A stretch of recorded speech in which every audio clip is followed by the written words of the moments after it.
Penyaliban Yesus Kristus adalah salah satu peristiwa paling penting dan mengguncang dalam sejarah manusia. Bagi umat Kristiani, peristiwa ini merupakan dasar dari iman, di mana pengorbanan Kristus membawa keselamatan bagi dunia. Namun di balik narasi yang diyakini secara luas ini, muncul sejumlah teori alternatif yang mempertanyakan keasliannya.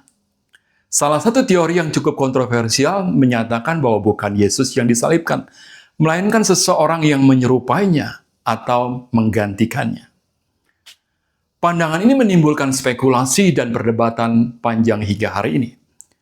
Pertanyaannya, benarkah Yesus digantikan di kayu salib? Mari kita telusuri bersama secara lebih mendalam. Beberapa argumen yang sering dikemukakan oleh pihak yang mendukung teori penggantian ini antara lain: 1. Para murid tidak menyaksikan langsung peristiwa penyaliban. Karena para murid melarikan diri ketika Yesus ditangkap. Beberapa orang beranggapan bahwa mereka tidak dapat memastikan siapa yang benar-benar disalibkan.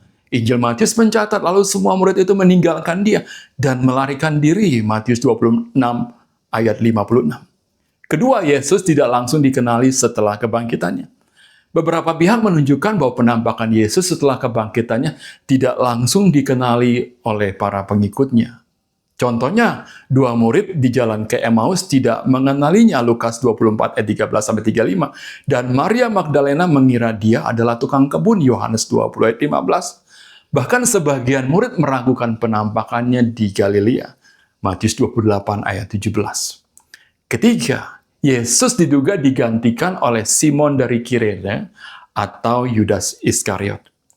Teori ini menyebutkan bahwa orang yang disalibkan sebenarnya adalah Simon dari Kirene yang membantu memikul salib Yesus, atau bahkan Yudas Iskariot yang mengkhianati Yesus.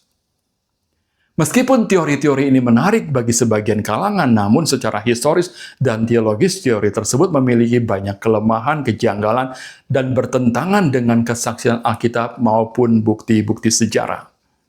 Pertama, penyaliban disaksikan oleh orang-orang terdekat Yesus.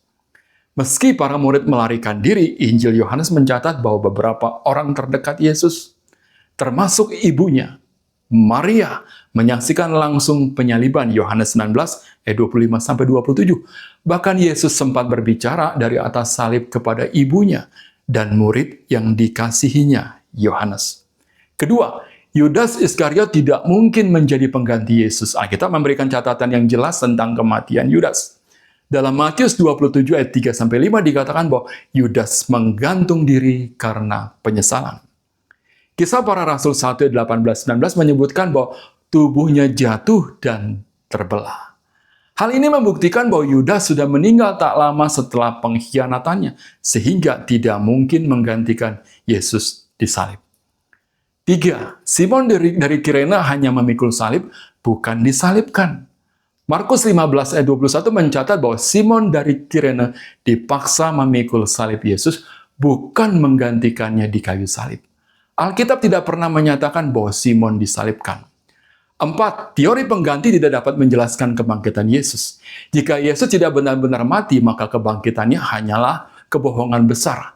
Ini bertentangan dengan karakter Yesus sebagai pribadi yang tulus, jujur, dan penuh kebenaran. Bahkan banyak saksi mata mengalami langsung perjumpaan dengan Yesus yang telah bangkit. Teori ini memiliki kelemahan dan gagal menjawab berbagai hal penting di antaranya. 1. Kesetiaan para murid dan martir. Orang-orang terdekat Yesus yang paling tahu siapa dia justru rela mati karena iman mereka kepadanya. Mustahil mereka mempertaruhkan nyawa untuk sebuah kebohongan. 2. Pertobatan Paulus dan saudara-saudara Yesus. Rasul Paulus awalnya menganiaya jemaat, menangkap dan memenjarakan orang-orang Kristen, malah berbalik menjadi pengikut Yesus yang militan setelah mengalami perjumpaan langsung dengan Yesus. 1 Korintus 15 ayat 8. Begitu juga dengan Yakobus, saudara Yesus yang semula tidak percaya, namun akhirnya menjadi salah satu pemimpin jemaat.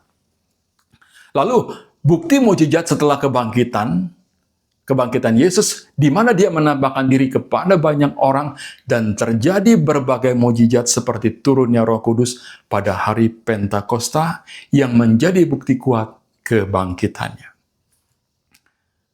Kalau boleh disimpulkan, teori bahwa Yesus digantikan oleh orang lain di kayu salib tidak memiliki dukungan kuat baik secara historis maupun teologis.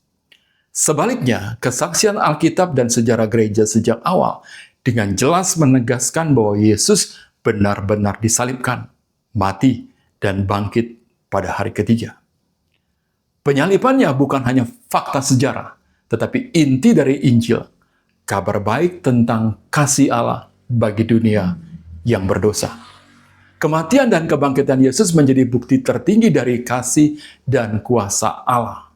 Hanya melalui salib dan kebangkitannya, manusia memperoleh pengharapan, pengampunan, dan hidup yang kekal.